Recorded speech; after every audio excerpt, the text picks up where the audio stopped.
নমস্কার বন্ধুরা, ঝর্ণা ঝুমা কিচেনে সবাইকে স্বাগত। আজ আমি আপনাদের সাথে একটা পকোড়ার রেসিপি শেয়ার করব। আমি তৈরি করব ডিমের পকোড়া। একদম সিম্পলভাবে তৈরি করব আর কম সময়ে তৈরি হয়ে যাবে। তো চলেন কিভাবে রেসিপিটা তৈরি করেছি সেইটা এখন শেয়ার করব। দেখেন আমি 4টে ডিম সেদ্ধ করে নিয়ে নিয়েছি আর ধনেপাতা কাঁচা লঙ্কা নিয়ে নিয়েছি। এখন প্রথমে আমি ডিমগুলো একটু কেটে নেব।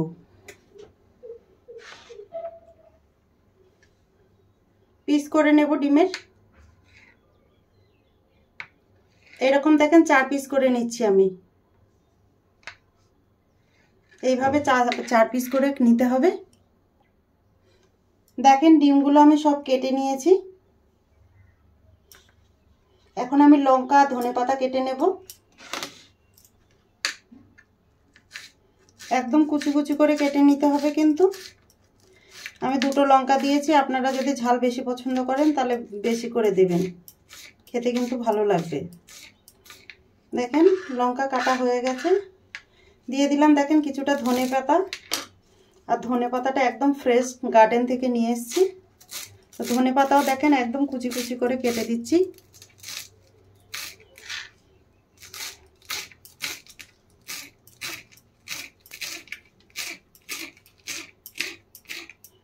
দেখেন ধনেপাতা আর কাঁচা লঙ্কা কাটা হয়ে গেছে। এখানে আমি দেখেন বাটি নিয়ে নিয়েছি আর বাটির মধ্যে আমি নিয়ে নেব পরিমাণ মতো বেসন নিয়ে নেব। দেখেন এখানে আমি 3 চামচ বেসন নিয়ে নিয়েছি। এই চামচের বেসনের মধ্যে টেস্ট হিসাবে নুন দিয়ে দিলাম, হলুদ গুঁড়ো, লঙ্কা গুঁড়ো দিয়ে দিলাম। দেখেন কিছুটা হিং। হিংটা যদি আপনাদের কাছে থাকে তবেই দেবেন, না থাকলে অসুবিধা নেই। দেখেন দিয়ে দিলাম কিছুটা কালো জিরে। এখন সব উপকরণ একসাথে আমি মিশিয়ে নেব। দেখেন মেশানো হয়ে গেছে। এখন জল দিয়ে দিচ্ছি।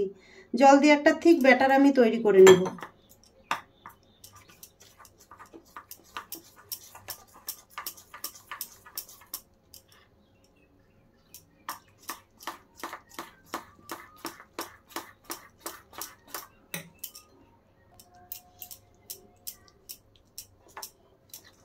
দেখেন পরিমাণ মতো আমি জল দিয়ে দিয়েছি আর দিয়ে এখন একটা ঠিক ব্যাটার আমি বানিয়ে নেব।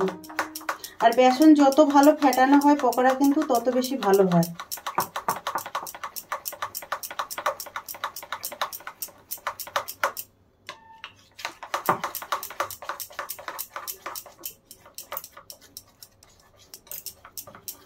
দেখেন বেসন আমি ভালো করে ফেটিয়ে নিয়ে নিয়েছি।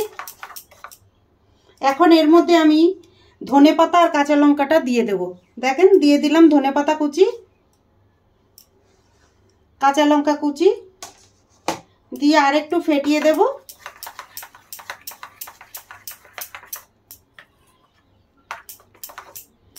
দেখুন মিশিয়ে দিয়েছি আর ভালো করে ফেটিয়ে নিয়েছি। এখন এটাকে আমি 5 মিনিটের মতো রেস্টে রেখে দেব। দেখেন ঢেকে রেখে দিচ্ছি। দেখেন বেসনের ব্যাটারটা এখন আমি চেক করে নেব।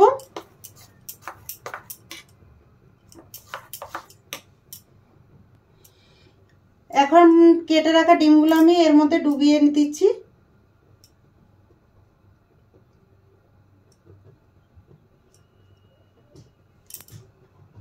কড়াইতে দেখেন আমি তেল চাপিয়ে দিয়েছি আর তেল কিন্তু ভালোভাবে গরম হয়ে গেছে। এখন আমি ডিমের পকোড়াগুলো ভেজে নেব। এইভাবে দেখেন বেসনে ডুবিয়ে রেখেছিলাম সেইগুলোই আমি এইভাবে হাতের সাহায্যে দিয়ে দিচ্ছি তেলে।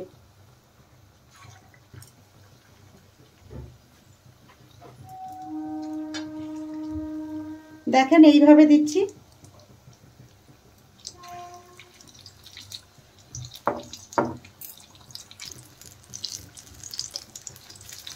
পকোড়াগুলো এখন নেড়ে দিচ্ছি। দেখেন এক সাইড ভালো করে ভাজা হয়ে গেছে।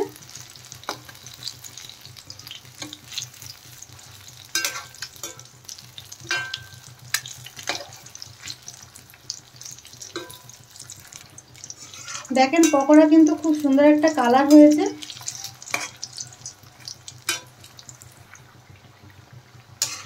পকোড়া দেখেন ভাজা হয়ে গেছে, এখন আমি তুলে নিচ্ছি। এখন আমি দেখেন প্লেটে নিয়ে নিলাম।